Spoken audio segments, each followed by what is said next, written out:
I have the laminar flu.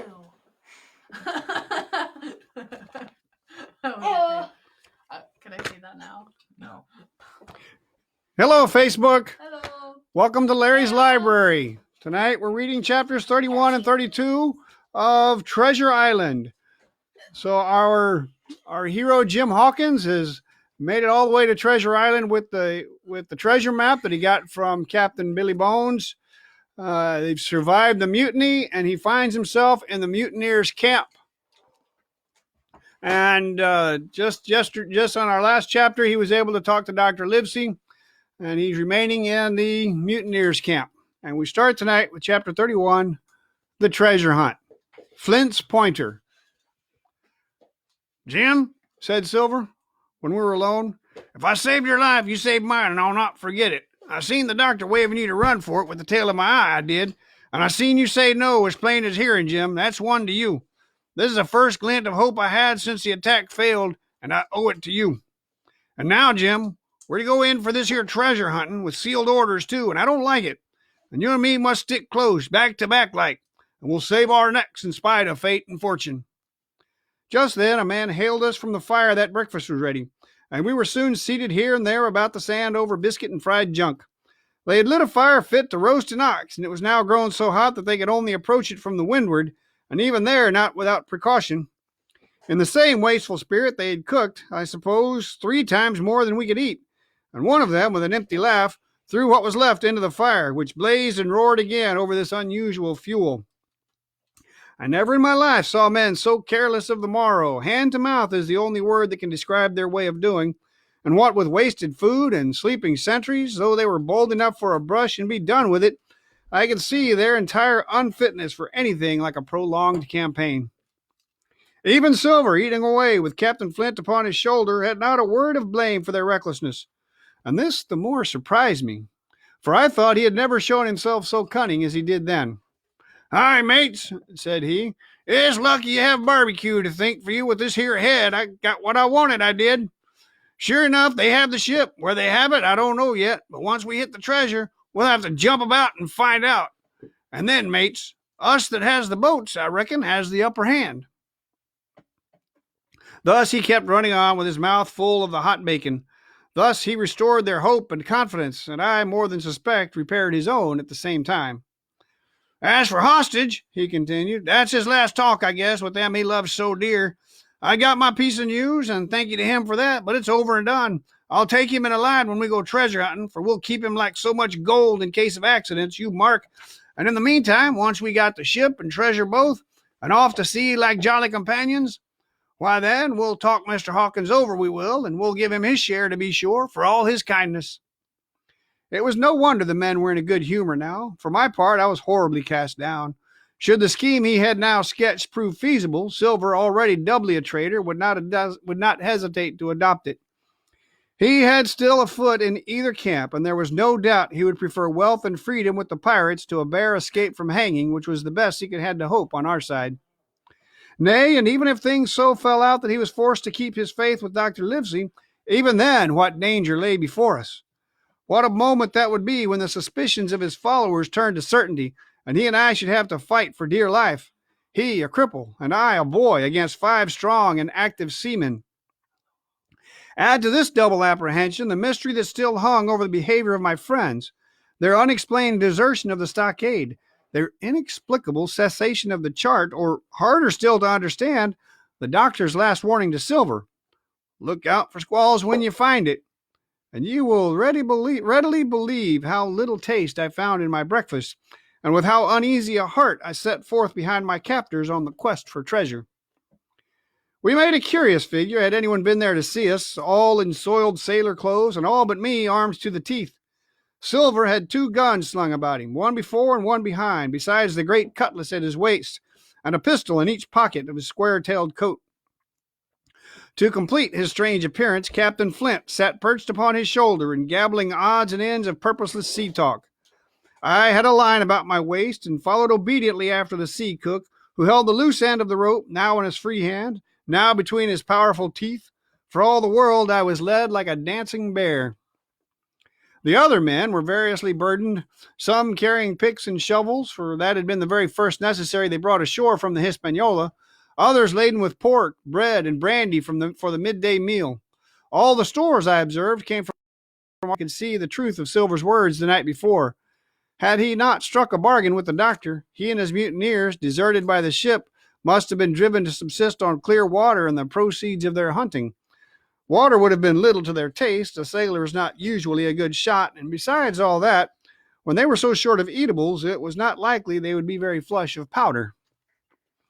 Well, thus equipped, we all set out, even the fellow with the broken head, who should certainly have kept in shadow, and straggled one after another to the beach, where the 2 gigs awaited us. Even these bore trace of the drunken folly of the pirates, one in a broken thwart, and both in their muddled and unbaled condition. Both were to be carried along with us for the sake of safety, and so, with our numbers divided between them, we set forth upon the bosom of the anchorage. As we pulled over, there was some discussion on the chart. The Red Cross was, of course, far too large to be a guide, and the terms of the note on the back, as you will hear, admitted some ambiguity. They ran, the reader may remember, thus: Tall tree, spyglass shoulder, bearing a point to the N of NNE. Skeleton Island, ESE and by E, 10 feet. A tall tree was thus the principal mark. Now, right before us, the anchorage was bounded by a plateau from 200 to 300 feet high, adjoining on the north the sloping southern shoulder of the spyglass, and rising again towards the south into the rough, cliffy eminence called the Mizzenmast Hill. The top of the plateau was dotted thickly with pine trees of varying height. Every here and there one of a different species rose 40 or 50 feet clear above its neighbors. And which of these was the particular tall tree of Captain Flint could only be decided on the spot and by the readings of the compass. Yet, although that was the case, every man on board the boats had picked a favorite of his own ere we were halfway over. Long John alone shrugging his shoulders and bidding them wait till they were there. We pulled easily, by Silver's directions, not to weary the hands prematurely, and after quite a long passage, landed at the mouth of the second river, that which runs down a woody cleft of the spyglass. Thence, bending to our left, we began to ascend the slope towards the plateau. At the first onset, heavy, miry ground and a matted, marish vegetation greatly delayed our progress, but by little and little the hill began to steepen and become stony underfoot, and the wood to change its character and to grow in a more open order. It was, indeed, a most pleasant portion of the island that we were now approaching. A heavy scented broom and many flowering shrubs had almost taken the place of grass. Thickets of green nutmeg trees were dotted here and there with the red columns and the broad shadow of the pines, and the first mingled their spice with the aroma of the others. The air, besides, was fresh and stirring, and this, under the sheer sunbeams, was a wonderful refreshment to our senses. The party spread itself abroad in a fan shape, shouting and leaping to and fro. About the center and a good way behind the rest, Silver and I followed, I tethered by my rope, he plowing with deep pants among the sliding gravel. From time to time, indeed, I had to lend him a hand, or he must have missed his footing and fallen backward down the hill. We had thus proceeded for about half a mile, and were approaching the brow of the plateau, when the man upon the farthest left began to cry aloud, as if in terror. Shout after shout came from him, and the others began to run in his direction. "He can't have found the treasure," said old Morgan, hurrying past us from the right, "for that's a clean atop." Indeed, as we found when we also reached the spot, it was something very different. At the foot of a pretty big pine, and involved in a green creeper, which had even partly lifted some of the smaller bones, a human skeleton lay with a few shreds of clothing on the ground.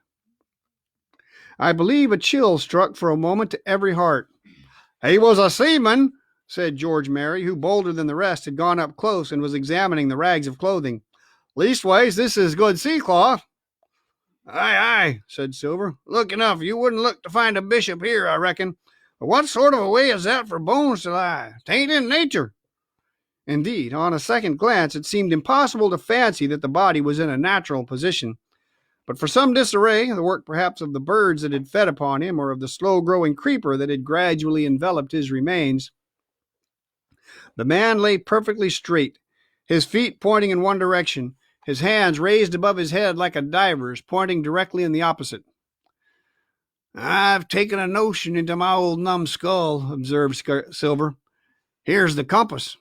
There's a tip-top p'int of Skeleton Island sticking out like a tooth, just like a bearing, will you, along the line of them bones." It was done. The body pointed straight in the direction of the island, and the compass read duly ESE and by E. I thought so," cried the cook. "This here's a piner. Right up there is our line for the Pole Star and the Jolly Dollars. But by thunder, if it don't make me cold inside to think of Flint. This is one of his jokes, and no mistake. Him and these 6 was alone here. He killed 'em, every man, and this one he hauled here and laid down by compass. Shiver my timbers. They're long bones, and hair's been yellow. That would be Allardyce. You mind Allardyce, Tom Morgan?" Aye, returned Morgan. "I mind him. He owed me money, he did, and took my knife ashore with him." "Speaking of knives," said another, "why don't we find his'n lying around? Flint weren't the man to pick a seaman's pockets, and the birds, I guess, would leave it be." "By the powers, and that's true," cried Silver. "There ain't a thing left here," said Mary, still feeling around among the bones. "Not a copper doit nor a basie box. It don't look natural to me." "No, by gum, it don't," agreed Silver. "Not natural nor not nice, says you. Great guns, messmates, but if Flint was living, this would be a hot spot for you and me. 6 they were, and 6 are we, and bones is what they are now." "I saw him dead with these here deadlights," said Morgan. "Billy took me in. There he laid with penny pieces on his eyes." "Dead, aye, sure enough, he's dead and gone below," said the fellow with the bandage. "But if ever spirit walked, it would be Flint's, dear heart. But he died dead. He died bad, did Flint." "Aye, that he did," observed another. "Now he raged, and now he hollered for the rum, and now he sang 15 men were his only song, mates, and I tell you true, I never rightly liked to hear it since. It was main hot, and the windy was open, and I hear that old song coming out as clear, and the death haul and the man all ready." Come," said Silver. "Stow this talk. He's dead, and he don't walk, that I know. Leastways, he won't walk by day, and you may lay to that. Care killed a cat. Fetch ahead for the doubloons." We started, certainly, but in spite of the hot sun and the staring daylight, the pirates no longer ran separate and shouting through the wood, but kept side by side and spoke with bated breath. The terror of the dead buccaneer had fallen on their spirits. Chapter 32.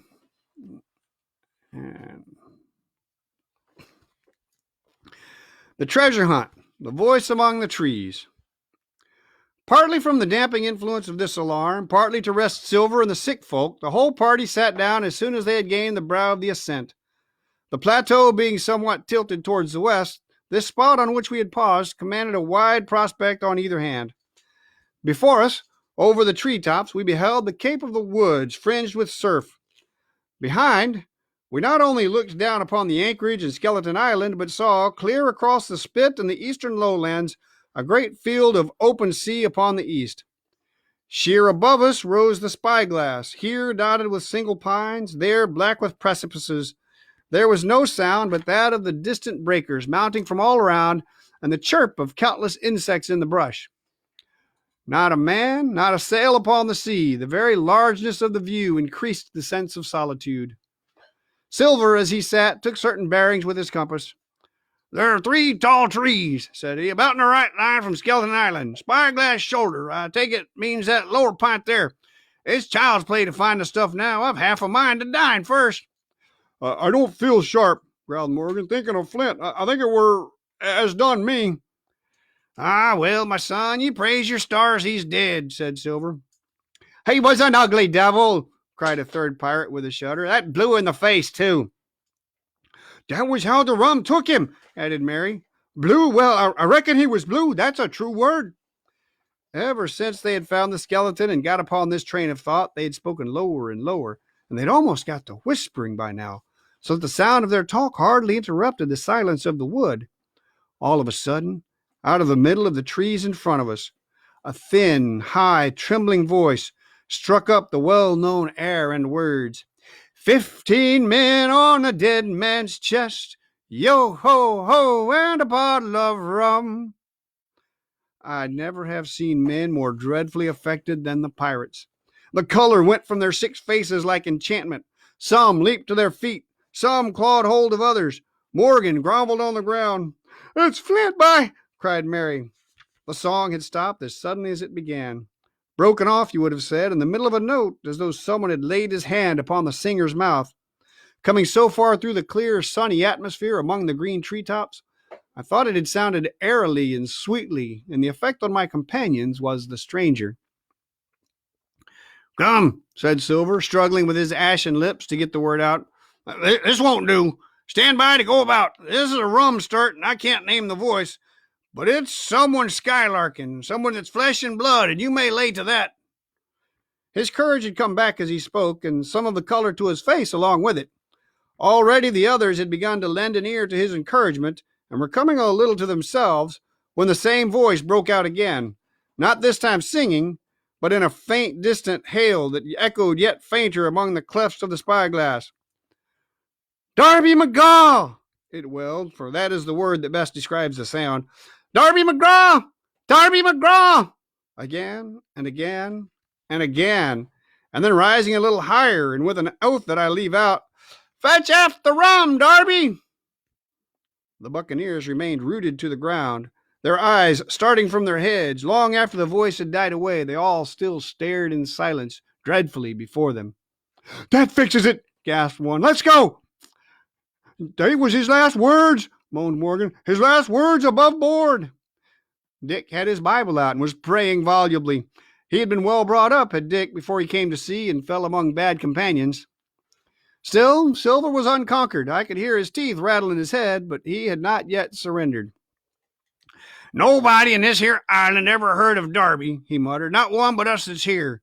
And then, making great effort, "Shipmates," he cried, "I'm here to get that stuff, and I'll not be beat by man nor devil. I never was feared of Flint in his life, and by the powers, I'll face him dead. There's 700,000 pound not a quarter of a mile from here. When did ever a gentleman of fortune show his stern to that much dollars for a boozy old seaman with a blue mug, and him dead, too?" But there was no sign of reawakening courage in his followers, rather, indeed, of growing terror at the irreverence of his words. "Belay there, John," said Mary. "Don't you cross a sperrit." And the rest, all too terrified to reply. They would have run away severally had they dared, but fear kept them together and kept them close by John, as if his daring helped them. He, on his part, had pretty well fought his weakness down. "Spirit? Well, maybe," he said, "but there's one thing not clear to me. There was an echo. Now, no man ever seen a spirit with a shadow. Well, then, what's he doing with an echo to him, I should like to know? That ain't in nature, surely." This argument seemed weak enough to me, but you can never tell what will affect the superstitious, and to my wonder, George Merry was greatly relieved. "Well, that's so," he said. "You've a head upon your shoulders, John, and no mistake. 'Bout shipmates, this here crew was on a wrong tack, I do believe. And come to think on it, it was like Flint's voice, I grant you, but not just so clear away like it after all. It was like somebody else's voice now. It was like "By the powers, Ben Gunn!" roared Silver. "Aye, and so it were," cried Morgan, springing onto his knees. "Ben Gunn it were." "It don't make much odds to it now," asked Dick. "Ben Gunn's not here in body any more'n Flint." But the older hands greeted this remark with scorn. "Why, nobody minds Ben Gunn," cried Mary. "Dead or alive, nobody minds him." It was extraordinary how their spirits had returned, and how the natural color had revived in their faces. Soon they were chatting together, with intervals of listening, and not long after, hearing no further sound, they shouldered the tools and set forth again, Mary walking first with Silver's compass to keep them on the right line with the skeleton island. He had said the truth. Dead or alive, nobody minded Ben Gunn. Dick alone still held his Bible and looked around him as he went, with fearful glances. But he found no sympathy, and Silver even joked him on his precautions. "I told you," said he, "I told you you'd spiled your Bible. If it ain't no good to swear by, what do you suppose a spirit would give for it? Not that," and he snapped his big fingers, halting a moment on his crutch. But Dick was not to be comforted. Indeed, it was soon plain to me that the lad was falling sick, hastened by heat, exhaustion, and the shock of his alarm. The fever predicted by Dr. Livesey was evidently growing swiftly higher. It was fine open walking here upon the summit. Our way lay a little downhill, for as I have said, the plateau tilted towards the west. The pines, great and small, grew wide apart, and even between the clumps of nutmeg and azalea, wide open spaces baked in the hot sunshine. Striking as we did pretty near northwest across the island, we drew, on the one hand, even nearer under the shoulders of the spyglass, and on the other looked ever wider over the western bay where I had once tossed and trembled in the coracle. The first of the tall trees was reached, and by the bearing proved the wrong one. So with the second. The third rose nearly 200 feet into the air above a clump of underwood, a giant of a vegetable with a red column as big as a cottage and a wide shadow around it in which a company could have maneuvered. It was conspicuous far to sea, both to the east and west, and might have been entered as a sailing mark upon the chart. But it was not its size that now impressed my companions. It was the knowledge that 700,000 pounds in gold lay somewhere buried below its spreading shadow. The thought of the money, as they drew nearer, swallowed up their previous terrors. Their eyes burned in their heads. Their feet grew speedier and lighter. Their whole soul was bound up in that fortune, that whole lifetime of extravagance and pleasure that lay waiting there for each of them. Silver hobbled, grunting on his crutch. His nostrils stood out and quivered. He cursed like a madman when the flies settled on his hot and shiny countenance. He plucked furiously at the line that held me to him, and from time to time turned his eyes upon me with a deadly look. Certainly he took no pains to hide his thoughts, and certainly I read them like print. In the immediate nearness of the gold, all else had been forgotten. His promise and the doctor's warning were both things of the past, and I could not doubt that he hoped to seize upon the treasure, find and board the Hispaniola under cover of night, cut every honest throat about that island, and sail away as he had first intended, laden with crimes and riches. Shaken as I was with these alarms, it was hard for me to keep up with the rapid pace of the treasure hunters. Now and again I stumbled, and it was then that Silver plucked so roughly at the rope and launched at me his murderous glances. Dick, who had dropped behind us and now brought up the rear, was babbling to himself both prayers and curses as his fever kept rising. This also added to my wretchedness, and to crown all, I was haunted by the thought of the tragedy that had once been acted on that plateau, when that ungodly buccaneer with the blue face, he who died at Savannah, singing and shouting for drink, had there with his own hand cut down his 6 accomplices. This grove that was now so peaceful must have rung with cries, I thought, and even with the thought I could believe I heard it ringing still. We were now at the margin of the thicket. "Huzzah, mates, all together!" shouted Mary, and the foremost broke into a run. And suddenly, not 10 yards further, we beheld them stop. A low cry arose. Silver doubled his pace, digging away with the foot of his crutch like one possessed, and next moment he and I had come also to a dead halt. Before us was a great excavation, not very recent, for the sides had fallen in and grass had sprouted on the bottom. In this were the shaft of a pick broken in two, and the boards of several packing cases strewn around. On one of these boards I saw, branded with a hot iron, the name Walrus, the name of Flint's ship. All was clear to probation. The cash had been found and rifled. The 700,000 pounds were gone. That's the end of chapter 32. We'll end this up tomorrow night, chapters 33 and 34. Thank you, everybody. Put out any recommendations or requests for another book or something else for me to read next in a couple of days. Keep your hands clean and stay socially distanced. This has been Larry's Library. Bye. Bye.